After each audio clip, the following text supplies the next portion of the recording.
नमस्कार प्यारे बच्चों, एक बार फिर से स्वागत है आपका हिंदी की सर की कक्षा में। आज हम चर्चा करेंगे आपकी कार्यपत्रिका क्रमांक 25 के बारे में।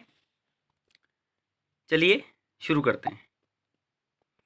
बच्चों, आज की कार्यपत्रिका आपकी पाठ्यपुस्तक वसंत के पाठ है आश्रम का अनुमानित व्यय, इस पर आधारित है।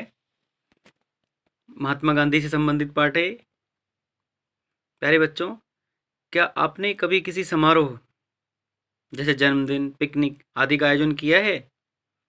आप जानते ही होंगे कि ऐसे किसी समारोह के आयोजन हेतु योजना बनानी और तैयारी करनी पड़ती है। समारोह के लिए क्या क्या करना सामान चाहिए, कितनी मात्रा में कितना खर्चा होगा आदि, इसका अनुमान भी लगाना पड़ता है। इसी प्रकार दक्षिण अफ्रीका से लौटकर गांधी जी ने अहमदाबाद में आश्रम की स्थापना की। साबरमती आश्रम आज भी है।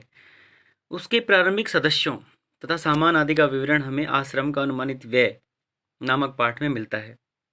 आइए पाठ से लिए गए इस गद्यांश को पढ़कर प्रश्नों के उत्तर देकर जाने कि हमने क्या सीखा।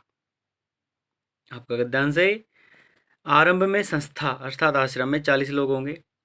कुछ समय में इस संख्या के 50 हो जाने की संभावना है। हर महीने औसतन 10 अतिथियों के आने की संभावना है, मेहमानों की। इसमें 3 या 5 सहपरिवार होंगे, इसलिए स्थान की व्यवस्था ऐसी होनी चाहिए कि परिवार वाले लोग अलग रह सकें और शेष एक साथ। इसको ध्यान में रखते हुए 3 रसोई घर हों और मकान कुल 50,000 वर्ग फुट क्षेत्रफल में बने तो सब लोगों के लायक जगह हो जाएगी। इसके अलावा 3,000 पुस्तकें रखने लायक पुस्तकालय और अलमारियां होनी चाहिए। कम से कम 5 एकड़ ज़मीन जिसमें कम से कम 30 लोग काम कर सकें, इतनी खेती के औजार होने चाहिए। इनमें कुदालियाँ, फावड़ों और खुरपों की ज़रूरत पड़ेगी। ये हुआ पाठ का भाग यानी गद्यांश। प्रश्न 1 है, चित्र को देखकर बताइए कि ये कौन है। ये तो आप चिर परिचित हैं कि ये है महात्मा गांधी, हमारे मोहनदास करमचंद गांधी। प्रश्न 2, इतनी तैयारियां किसके लिए की जा रही थी? ये हम ऊपर देख ही चुके हैं कि आश्रम की स्थापना के लिए। उत्तर होगा ये तैयारियां अहमदाबाद में एक आश्रम की स्थापना के लिए की जा रही हैं। प्रश्न 3, हर महीने औसतन कितने अतिथियों के आने की संभावना थी? उत्तर 3, हर महीने औसतन 10 अतिथियों के आने की संभावना है। प्रश्न 4, सहपरिवार आने वाले अतिथियों के लिए क्या व्यवस्था होनी चाहिए?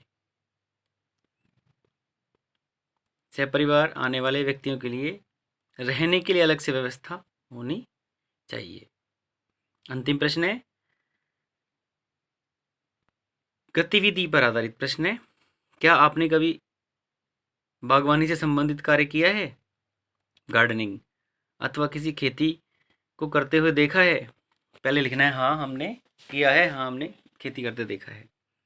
तो इसके आधार पर बताइए कि खेती करने के लिए कौन कौन से औजार होने चाहिए।